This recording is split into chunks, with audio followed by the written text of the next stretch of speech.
Ang ganda ng mga aso niyan. Talaga? Gusto mo siya? Ano ba yan? Ibebenta mo o ipapaampon mo ng libre? Ipapakain kita sa kanya ng libre.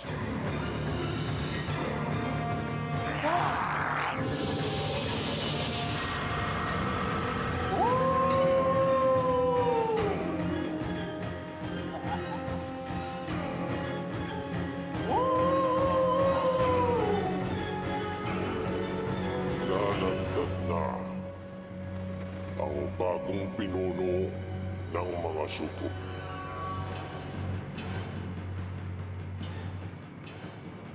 Tunghayan ninyo ang pagsilang ni Sigma.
Ano pong nangyayari sa mga hayop?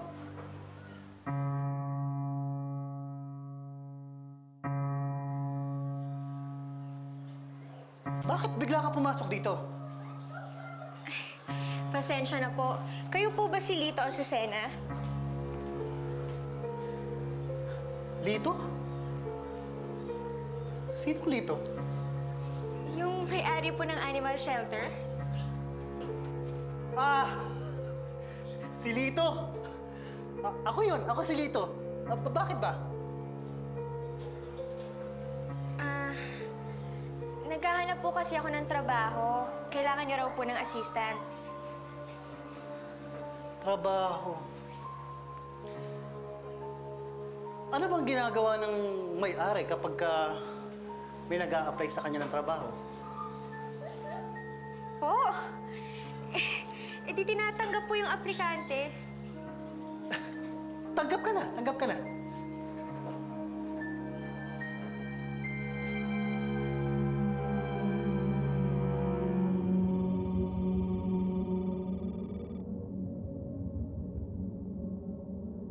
Nag-aalinlangan na si Galian.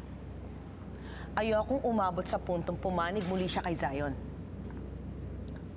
Kailangan maisagawa ko ng misyon ko kung gano'n.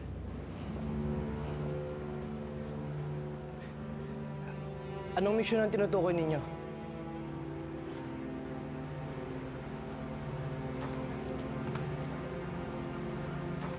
Nais ko lang makasama ka bilang asawa ko, Galian. Gusto kong matupad ang misyon ko bilang isang mabuting asawa sa'yo. Yun nga sana ang gusto kong pag-usapan natin. Itakda na natin ang kasal.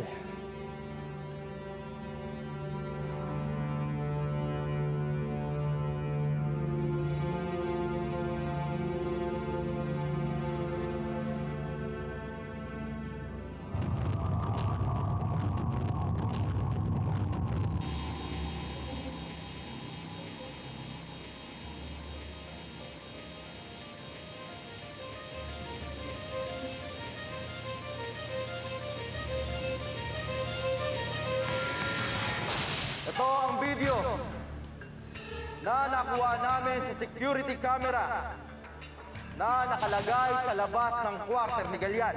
Hindi ako yan! Nasa panganib ang buhay ni Galian.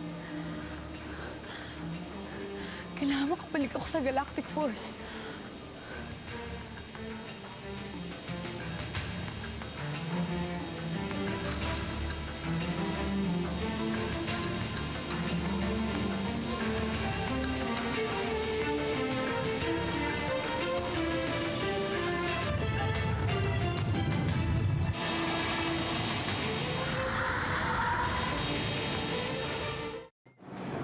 pala si Ate Carmela? Ano bang balita ng mga pulis sa Timona?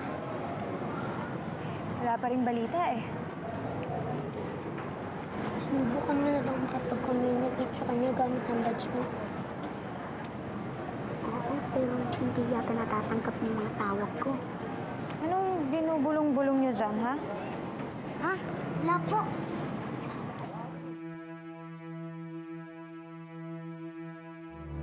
Sabi ni Dr. Eng, ini-interview daw yung mga naghahanap ng trabaho. Tapos hinihinga ng biodata, ng police clearance, ng kung ano-ano.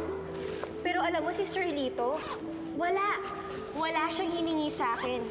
Tinanggap nga agad ako sa trabaho eh. Buti naman at hindi ka naiipiti ni Dr. Eng. Baka naman alam niyo kung nasan si Rico. Yung anak ko, si Rico Malvino. Hindi namin siya madali. Kayo, alam niyo ba kung nasan si Rico? Kayo, alam niyo ba kung nasan si Rico Malvino? Hindi ba't bago sumugod ang mga kuma noon, may mga taong bigla na lang nawawala? Paano kung senyalis ito na paparating na naman ng mga kuma?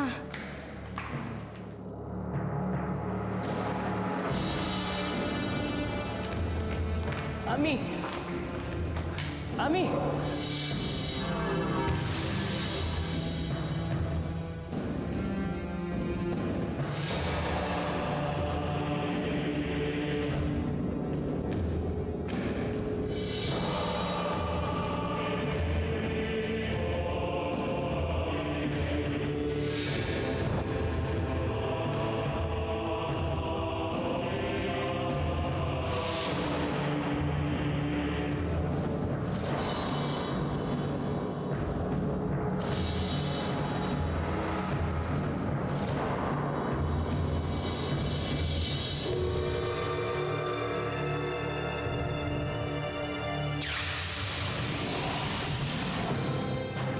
Pagsasama-samahin natin ang kapangyarihan ng bawat isa sa inyo. Sandaling panahon na lang at magtatagumpay na tayong ihain sa dakilang liar ang planetang Earth! Naitakda na ang paglilitis ng kaso mo. Nakahanda ako. Kailangan malaman na ni Sir Vano kung ano nagaganap sa Galactic Force. Panahon na para malaman ni Sir Vano ang tunay niyang pagkatao. Si Commander Sayo ng tunay mong ama, Sir Vano. Pinapatawan si Ginoong Sayo ng hukumang ito ng parusang kamatayan. Tinatanggap mo ba si Ariana bilang kabiyak mo hanggang sa huling sandali ng iyong buhay? Tapos na ang kasal. Hintayin na lang natin ang balita ng kanyang kamatayan.